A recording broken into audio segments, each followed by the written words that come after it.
संसद में नेता प्रतिपक्ष और रायबरेली सांसद राहुल गांधी की उनके संसदीय क्षेत्र में दौरे के दौरान हुए विरोध को लेकर प्रतिक्रिया देते हुए कांग्रेसी नेता की जबान फिसलने से बच गई। इस दौरान उन्होंने भाजपा मंत्री को बंद शब्दों में बहुत कुछ कह डाला। दरअसल भाजपा के राज्य मंत्री दिनेश सिंह आज राहुल की विजिट के दौरान उनके कार्यक्रम स्थल पहुंच गए। यहाँ उन्होंने अपने समर्थकों के साथ राहुल वापस जाओ के नारे लगाते हुए धरना दिया।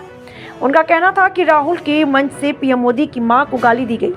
इसी विरोध को लेकर जब राहुल गांधी शहर स्थित ग्रांड शांति होटल पहुंचे तो उनके साथ चल रहे पूर्व एमएलसी दीपक सिंह ने प्रतिक्रिया देते हुए उन्होंने कहा कि दिनेश सिंह ने ओछी हरकत की और अपनी गली में शेर कौन होता है आप जानते हैं। इस दौरान दीपक सिंह सुबह हुए पोस्टर पर वार पर भी इसे लगाने वालों को बचाव किया है।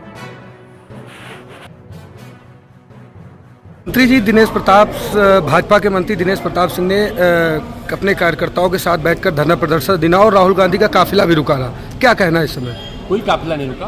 पूरी कोशिश करने के बाद अगर एक मंत्री 50-60 आदमी जुटा पाता है, उसमें से आधे लोग राहुल गांधी जिंदाबाद के नारे लगाते हैं तो मैं नहीं मानूंगा। लेकिन इतना ज़रूर है कि उसकी जो कोशिश थी वो अपने मंत्री परिषद को बचाने के लिए थी, लेकिन तरीका गलत था।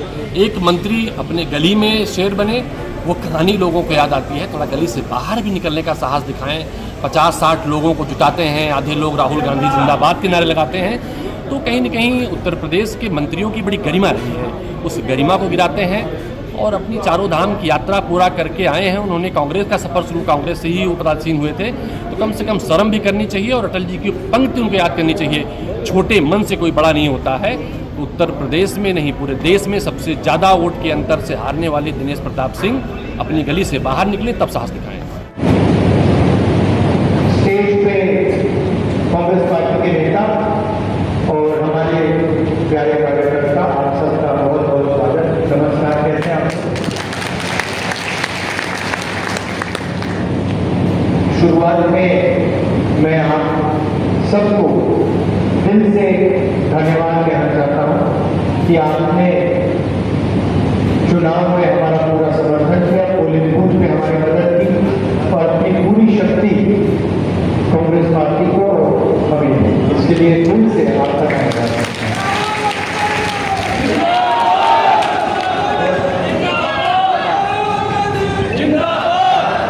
मैं जाता हूँ कांग्रेस के कार्यकर्ताओं से जब मिलता हूँ तो मैं उनसे कहता हूँ कि आप हमारे पूर्वज और आपसे कहना चाहता हूँ कि आप कभी पूर्वज